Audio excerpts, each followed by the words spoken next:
Nehemiah, chapter 1. The words of Nehemiah, the son of Hakaliah. It came to pass in the month of Kislev, in the 20th year, as I was in Shushan, the citadel, that Hanani, one of my brethren, came with men from Judah. And I asked them concerning the Jews who had escaped, who had survived the captivity, and concerning Jerusalem.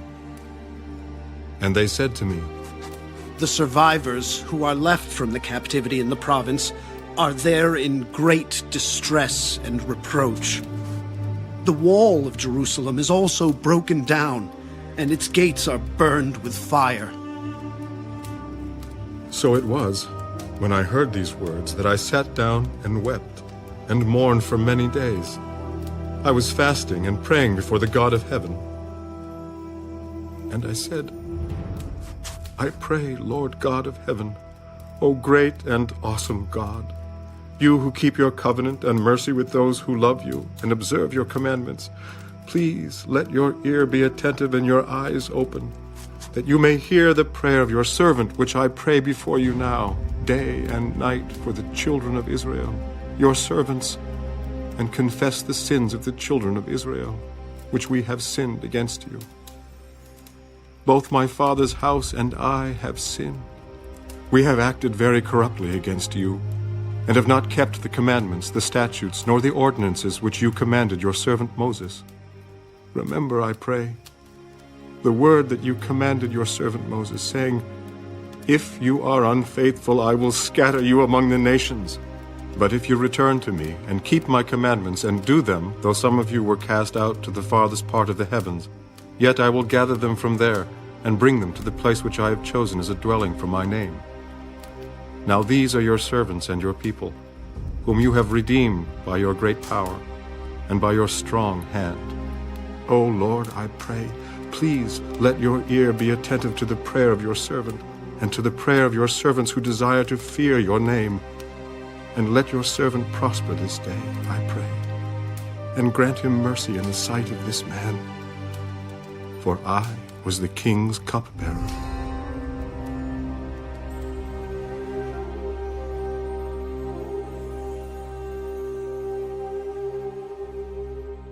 Nehemiah, chapter 2. And it came to pass in the month of Nisan, in the 20th year of King Artaxerxes, when wine was before him, that I took the wine and gave it to the king. Now, I had never been sad in his presence before. Therefore the king said to me, "Why is your face sad, since you are not sick? This is nothing but sorrow of heart." So I became dreadfully afraid, and said to the king, "May the king live forever. Why should my face not be sad, when the city, the place of my father's tombs, lies waste, and its gates are burned with fire?" What do you request? So I prayed to the God of heaven, and I said to the king, "If it pleases the king, and if your servant has found favor in your sight, I ask that you send me to Judah, to the city of my father's tombs, that I may rebuild it." Then the king said to me, the queen also sitting beside him, How long will your journey be? And when will you return? "So it pleased the king to send me, and I set him a time. Furthermore, I said to the king, 'If it pleases the king, let letters be given to me for the governors of the region beyond the river, that they must permit me to pass through till I come to Judah, and a letter to Asaph, the keeper of the king's forest, that he must give me timber to make beams for the gates of the citadel which pertains to the temple, for the city wall, and for the house that I will occupy.' And the king granted them to me according to the good hand of my God upon me. Then I went to the governors in the region beyond the river, and gave them the king's letters. Now the king had sent captains of the army and horsemen with me. When Sanballat the Haranite and Tobiah the Ammonite official heard of it, they were deeply disturbed that a man had come to seek the well-being of the children of Israel. So I came to Jerusalem and was there 3 days.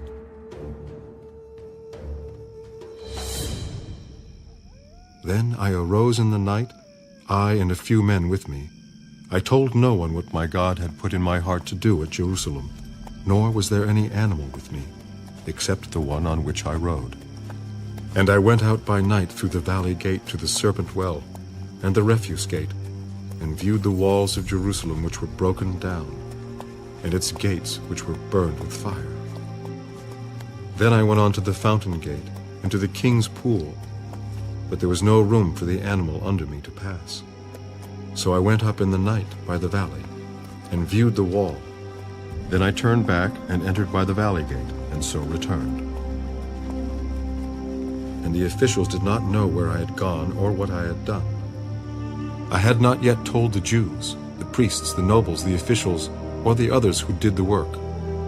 Then I said to them, "You see the distress that we are in, how Jerusalem lies waste, and its gates are burned with fire. Come, let us build the wall of Jerusalem, that we may no longer be a reproach."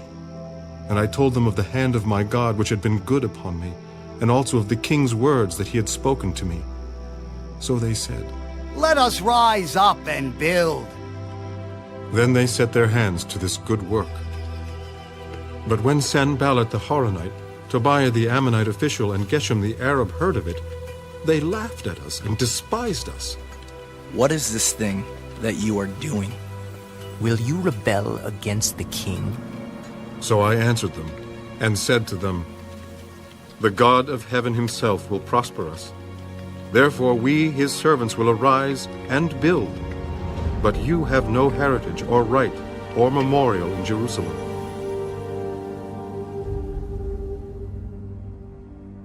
Nehemiah, chapter 3. Then Eliashib, the high priest, rose up with his brethren the priests, and built the sheep gate. They consecrated it, and hung its doors. They built as far as the Tower of the 100, and consecrated it. Then as far as the Tower of Hananel. Next to Eliashib, the men of Jericho built, and next to them Zachor the son of Imri built. Also the sons of Hasaneah built the fish gate. They laid its beams and hung its doors with its bolts and bars. And next to them Meremoth the son of Urijah, the son of Kaz, made repairs. Next to them Meshullam the son of Berechiah, the son of Meshezabel, made repairs. Next to them Zadok the son of Baanah made repairs. Next to them the Tekoites made repairs, but their nobles did not put their shoulders to the work of their Lord. Moreover, Jehoiada the son of Paseah and Meshullam the son of Besadiah repaired the old gate. They laid its beams and hung its doors with its bolts and bars. And next to them Melatiah the Gibeonite, Jadon the Meronothite, the men of Gibeon and Mizpah, repaired the residence of the governor of the region beyond the river. Next to him Uzziel the son of Arhiah, one of the goldsmiths, made repairs. Also next to him Hananiah, one of the perfumers, made repairs. And they fortified Jerusalem as far as the broad wall. And next to them Rephaiah the son of Hur, leader of half the district of Jerusalem, made repairs. Next to them Jediah the son of Harumaph made repairs in front of his house. And next to him Hattush the son of Hashabniah made repairs. Malchijah the son of Harim and Hashab the son of Pahath-Moab repaired another section, as well as the Tower of the Ovens. And next to him was Shallum the son of Halohesh, leader of half the district of Jerusalem. He and his daughters made repairs. Hanan and the inhabitants of Zanoah repaired the valley gate. They built it, hung its doors with its bolts and bars, and repaired 1,000 cubits of the wall as far as the refuse gate. Malchijah, the son of Rechab, leader of the district of Beth-Haccherem, repaired the refuse gate. He built it and hung its doors with its bolts and bars. Shallun, the son of Calhose, leader of the district of Mizpah, repaired the fountain gate. He built it, covered it, hung its doors with its bolts and bars, and repaired the wall of the pool of Shelah by the king's garden, as far as the stairs that go down from the city of David. After him Nehemiah, the son of Azbuk, leader of half the district of Beth-sur, made repairs as far as the palace in front of the tombs of David, to the man-made pool, and as far as the house of the mighty. After him the Levites, under Rehum, the son of Bani, made repairs. Next to him Hashabiah, leader of half the district of Keilah, made repairs for his district. After him their brethren, under Bavai, the son of Henadad, leader of the other half of the district of Keilah, made repairs. And next to him Ezer, the son of Jeshua, the leader of Mizpah, repaired another section in front of the ascent to the armory at the buttress. After him Baruch, the son of Zabbai, carefully repaired the other section, from the buttress to the door of the house of Eliashib, the high priest. After him Meremoth, the son of Urijah, the son of Koz, repaired another section, from the door of the house of Eliashib to the end of the house of Eliashib. And after him the priests, the men of the plain, made repairs. After him Benjamin and Hashab made repairs opposite their house. After them Azariah, the son of Maaseiah, the son of Ananiah, made repairs by his house. After him Binnui, the son of Henadad, repaired another section, from the house of Azariah to the buttress, even as far as the corner. Palal, the son of Uzai, made repairs opposite the buttress, and on the tower which projects from the king's upper house that was by the court of the prison. After him Pedaiah, the son of Parosh, made repairs. Moreover, the Nethinim, who dwelt in Ophel, made repairs as far as the place in front of the water gate toward the east, and on the projecting tower.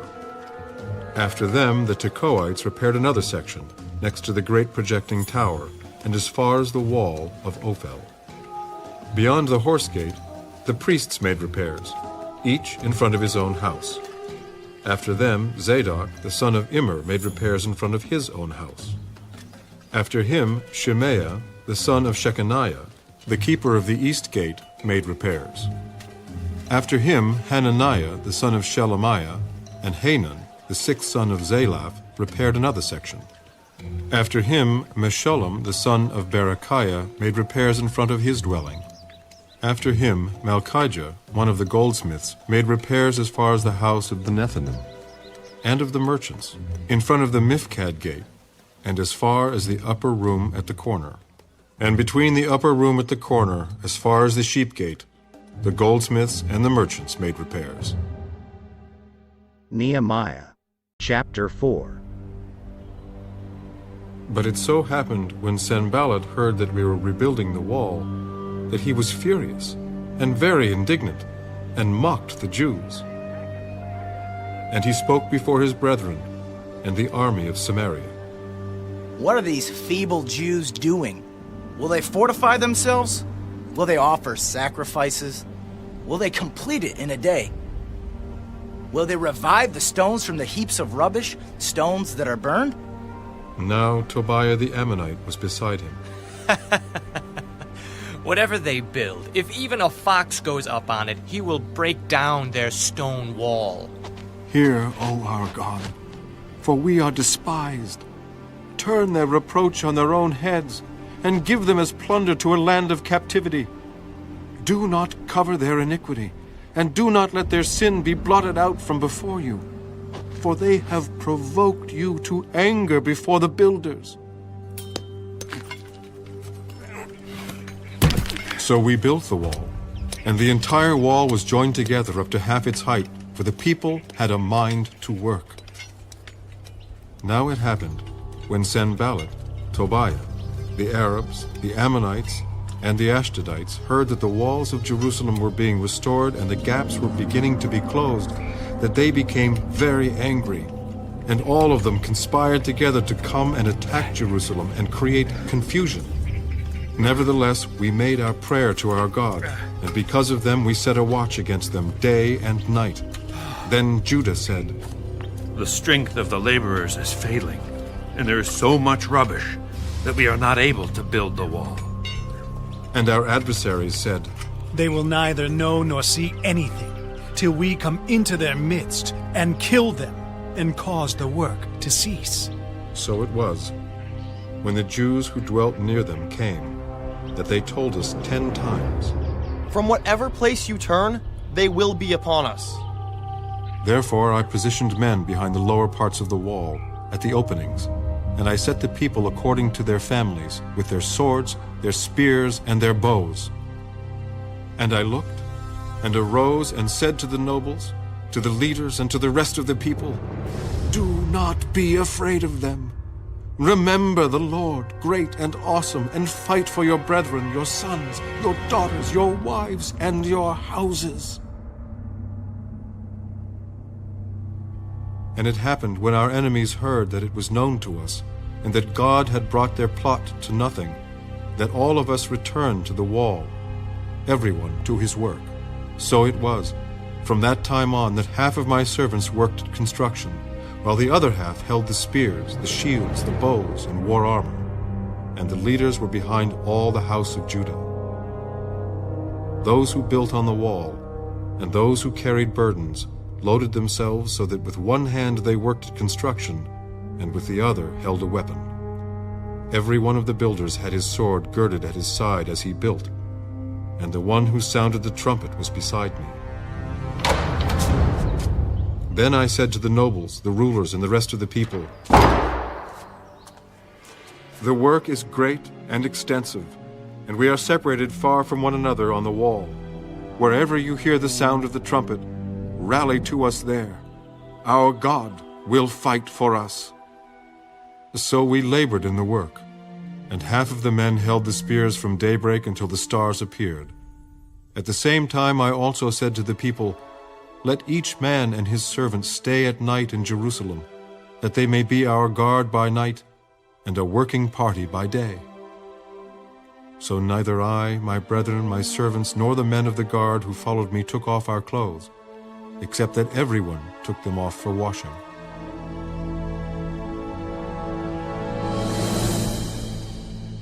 Nehemiah, chapter 5.